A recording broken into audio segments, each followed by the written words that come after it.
Hi everyone, Aaron here for Zollotech, and we have a lot to talk about again regarding iPhone 15. We've got new colors and much more. We'll talk about Apple Watch 9, iOS 17, and even more. This is your news update for the week of August 20th, 2023. Now, if you want to jump to where we talk about iPhone 15, all of the chapters are in the description as well. But first, let's talk about the latest Apple news. Now, if you have a Tesla and you've installed the latest version of the app, version 4.24, if you have that installed, you'll now have a bunch of shortcut options in shortcuts. If we go into shortcuts and add an action, you can see a bunch of different actions here. There's over 20 where you can open the front, lock and unlock, open or close the rear trunk, and much more. So if you want to control things such as climate and everything else, you can now do that with a shortcut. This past Wednesday, New York City banned TikTok on all city-owned devices. We're seeing this more and more with different governments around the US and the world, and now it's banned in New York City if you work for the local government there. Let me know your thoughts about that in the comments below. Now in India, Apple along with other US-based companies have filed a petition against a new law that makes Apple and others need a special license for importing computers such as MacBooks or iPads or other components in the country. This would actually slow the development of the new production facilities for products within the country, and Apple is working with India to get this issue resolved. This was actually an issue for Samsung and many others as well, so hopefully they can work that out. It seems like India is actually the next manufacturing hub outside of China, so we should see that actually ramp up, and I'm sure this issue will be resolved soon. Now, if you use Apple Card, Apple recently pulled financing for SIM-free iPhones that are not locked to Verizon, AT&T, or T-Mobile in the US. So if you're planning to buy maybe a SIM-free iPhone or unlocked iPhone with the iPhone 15 models, it seems like it's going to be more difficult if you wanted to pay for it month to month using the Apple Card. Of course, you could go through your carrier and do that other ways as well, but if you want the unlocked version, you'll have to pay full price for it. However, on a positive note, Apple Pay will support the national parks this week by donating $10 for every purchase made in the USA using Apple Pay on Apple.com within the store or within its app, up to a maximum of $1 million. And that goes along with this week's Apple Watch Activity Challenge. That's something that takes place on August 26th. That's to celebrate national parks. You can get some new badges. MacRumors actually posted them here. And to get these new badges, you basically just have to do a walk, run, or hike, or do a wheelchair workout for at least 20 minutes, and then you'll earn the badge. So I'll link that in the description if you want to see more about this, but that's the latest update as far as Apple Watch Activity Challenges. Now, the latest version of macOS Sonoma betas has shown us that Apple is planning to make restoring a Mac much easier if you're having issues with it. Aaron P613 on Twitter found that if you connect one Mac to another that you're having an issue with, the Mac that's working properly can connect right in Finder and restore that Mac like you would an iPhone. This is something that you used to have to use Apple Configurator to do, so it's great to see this is much easier now. Now, many of us have been wondering if we're going to have a third-party app store or side-loading because of a new European Union law. This is something we haven't seen yet with iOS 17. However, SetApp has made the announcement on Twitter and gave a link to join a waitlist to be the first to install a third-party app store. This is a company that actually sort of advertises apps that you can install, and they want to be outside the app store, much like you can do on a Mac already. So maybe this will be the first app store we see, but I know others are getting ready for that as well. Before we talk about the weekly deals and iPhone 15, I wanted to mention a new charger I've been using from today's sponsor, Anker. Their new Anker Prime devices are really great. I've been using them for a little while, and they fast charge your laptop, phone, and iPad all at once. It has enough power for that, up to 250 watts of power with their new Anker Prime 27,650 milliamp hour power bank. This actually shows you exactly how much power it's using when you're charging it and what it's sending to your device. You can see that on the display here as it ramps up the actual charge. It will go up to 28 watts as it's accepted by iPhone, and shows you since we're at a higher state of charge on the iPhone, it actually keeps it a little bit lower. There's also an app that you can actually turn on optimized charging to slow the charging of the power bank if you need to preserve the battery life, and the same is true with output of the charge as well. You can schedule it, and also when you want to recharge the power bank, you can just set it on an available dock, which can also charge other devices at the same time. If you want a fast charging solution for your desk, this is the Anker Prime 240 watt desktop charger. The Anker Prime lineup features Active Shield 2.0 to help monitor temperature when charging and keep the devices from getting too hot. I'll leave a link to them in the description below so you can check them out. As far as the weekly deals this week, well, it seems AirPods Pro 2 are on perpetual discount if you buy them from Apple directly on Amazon. They're $199, and I'll link those in the description below, along with updates to an AirTag 4-pack that's down to $85, and also Apple Watch SE, which is down to $219. We're not expecting an update to that this year. Also, the M2 MacBook Air is down to $949 or $150 off for the 13.6-inch model at B&H Photo. I'll link all of those in the description below so you can check them out. Now, as far as iOS 17, we expect iOS 17 Beta 7 as soon as tomorrow. Usually we're on a weekly basis since Beta 5. Beta 6 came out a week later. We expect Beta 7 tomorrow or Wednesday, and then maybe Beta 8 the following week, and a final release more around the 18th, since we think the 12th is when we'll have the Apple event. So based on that, we'd have the Apple event on the 12th.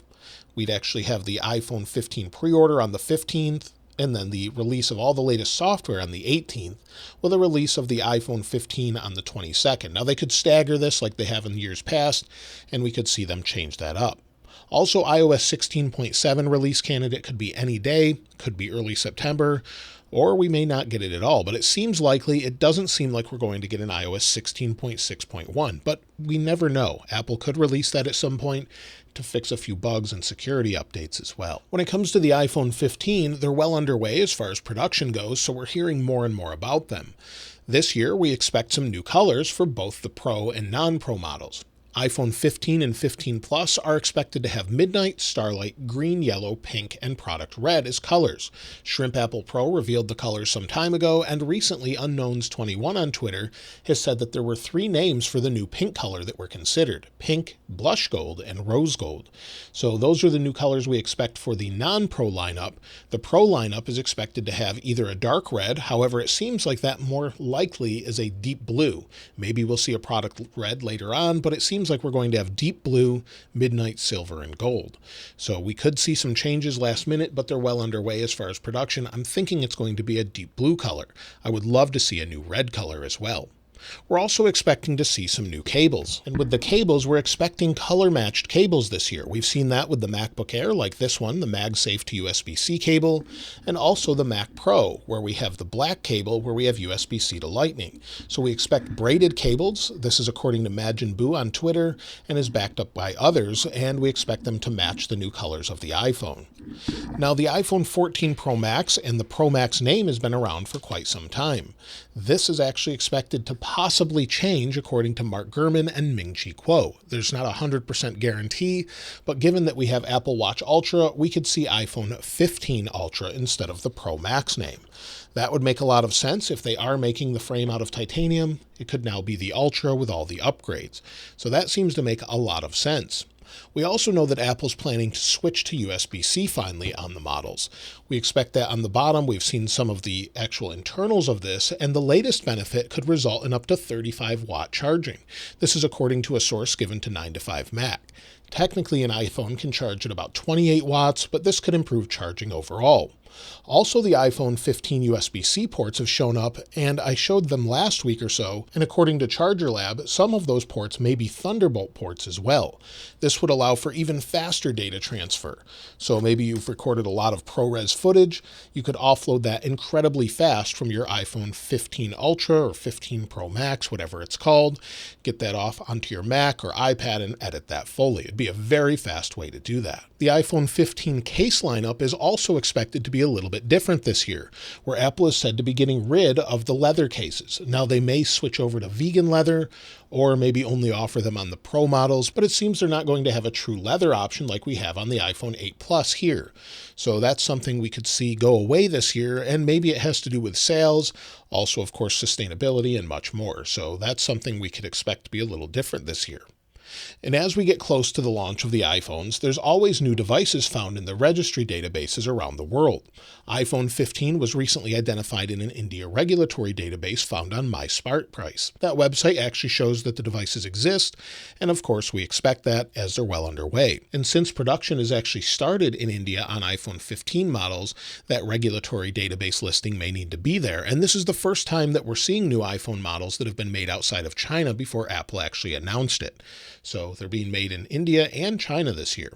And speaking of production of the iPhone 15, it's said to be being cut back just a little bit, according to Jeff Poo. He's actually said they've reduced production due to estimated demand, but also the Pro models may have some supply constraints in the supply chain. So manufacturing may be slowing down a bit with some new features. But this is said every year, and we typically have more than enough to go around, and they sort of ramp back up quickly. So I wouldn't expect much difference there. As far as a recap of all the iPhone 15 expectations, it seems to have not changed at this point since we're very close to a final release. Basically, we're expecting titanium on the Pro models. We're also expecting an action button to replace the silent switch. We're expecting A17 in the Pro models and updated lenses. Whether that's the actual sensor or not, we're not sure, but it seems the lenses themselves will be updated, and we'll have periscope zoom on the Pro Max model. We're expecting smaller bezels this year around the outside edge, and also dynamic island on all of the different phones. So all of the iPhones should get it this year, and hopefully Apple will utilize that a little better with iOS 17.1 or beyond. Also USB-C, as I've mentioned, and hopefully battery improvements. 14 Pro Max hasn't been great this year. Hopefully we'll see major battery improvements due to that A17 processor. As we're nearing the launch of iPhone 15 models, we're already starting to hear information about iPhone 16. iPhone 16 is expected, of course, around the same time next year, and according to analyst Jeff Poo, we're hearing that Apple will add a new 48 megapixel sensor for the ultra-wide on next year's phone, and also Wi-Fi 7 in the A18 chipset. So that seems to make sense. They typically will bump up those sensors every year, and to see the ultra-wide upgraded would be great. Now, as far as the Apple Watch 9, there were new listings this week filed in a Bluetooth database for the 2023 watchOS subsystem. This is ahead of the upcoming launch, but it's not expected to be anything other than a color and chipset update. I've shown this before, where the color is probably going to be pink, and also Apple Watch Ultra 2 is expected to have a dark titanium color. Other than that, we're not expecting many changes. We're expecting the big changes next year with the Apple Watch X or Apple Watch 10. We've heard a little bit more about this, and we heard that next year's 10th anniversary Apple Watch will be called Apple Watch X, and this would be a redesign. It could have a larger battery, new strap attachments that use partially magnetic connectors, and we also hear of new sensor possibilities this year. Now, we know Apple's working on glucose monitoring, but we expect that to be a ways off, but we could possibly see blood pressure updates or something else like Samsung watches have. So hopefully we'll get some new sensor updates this year and next year, but that's all we know as far as next year's Apple Watch. A new FaceID patent was recently awarded to Apple, and this is their second patent for FaceID on a laptop. It would be great to finally have that as an option instead of just the fingerprint sensor on the new MacBooks. So you just open it up, it unlocks like your iPhone. That's the one area I think it could benefit most. Even though I'm not a huge fan of it on the iPhones, I've gotten used to it. I would love to see it on MacBooks. I think that's the one place it makes sense, but it's difficult to fit it in that really thin display. Maybe that's what their new patent helps with as well. Also, future chipsets are in the works. So, of course, Apple works years out, usually 3+ years out on iPhones, and their chipsets have recently been discovered as far as future chipsets. Apple works years in advance, and many years, it seems, as references to A19 CPUs and also M5 CPUs have recently been found by someone on Twitter. So that's something that we don't typically see that far out, but of course they're working on future processors. It makes sense. But they could actually change it from now to then, as that's a few years out. And so tons of different news this week as far as iPhone 15, different releases expected to come very soon. Of course, tomorrow I would expect iOS 17 Beta 7, like I said, and hopefully we'll see even more refinement this week with iOS 17 Beta 7, and it becomes super stable and great on battery life. Let me know how your battery life is on iOS 17 if you're running the betas in the comments below. I'll link this wallpaper in the description like I normally do, and if you haven't subscribed already, please subscribe, and if you enjoyed the video, please give it a like. As always, thanks for watching. This is Aaron. I'll see you next time.